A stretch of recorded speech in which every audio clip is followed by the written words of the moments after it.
so hey guys let's see உங்களுக்கு love oracles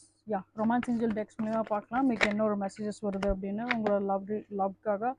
make the effort great love is worth taking the step you are guided to take okay so like உங்களோட love வந்து ஒரு பாசிட்டிவான ஒரு டேரக்ஷனில் தான் போயிட்டுருக்கு so உங்களுக்கு நீங்கள் எஃபர்ட் போடணும்னு நினைக்கிறீங்க அப்படின்னா தாராளமாக நீங்கள் வந்து எஃபர்ட் போடுங்க பிகாஸ் அகெயின் அந்த ஒரு மேக் த எஃபர்ட் அப்படின்ற ஒரு கான்செப்ட் வந்துருக்கு இன்கேஸ் இவங்க வந்து லைக் ஒரு மேரிட் ரிலேஷன்ஷிப்பில் இருந்தாலும் சம் கைண்ட் ஆஃப் நீங்கள் வந்து இந்த பர்சன் கிட்ட வந்து நீங்கள் ஒரு எஃபர்ட் நீங்கள் வந்து போட்டு இந்த ரிலேஷன்ஷிப்பை பெஸ்ட்டாக கொண்டு போகணும்னு நினச்சாலும் நீங்கள் தாராளமாக நீங்கள் வந்து கொண்டு போகலாம் because I think some kind of ஒரு சில்ட்ரன் இன்வால்மெண்ட்டுமே இருக்குது சில பேருக்கு வந்து உங்களோட பர்சன் வந்து லைக் சைல்ட்ஹுட் லவ்வராகவும் சில பேருக்கு இருந்திருக்கலாம் so yeah something like that so again இந்த அண்ட் சில பேருக்கு வந்து என்னென்னா இந்த பர்சன் கூட நீங்கள் வந்து ரீகன்சிலேஷன் பண்ணக்கூடிய சான்சஸ் இருக்குது அண்ட் டின்னர் டேட்ஸோ இல்லை இவங்க கூட ரெஸ்டாரண்ட்டில் போய்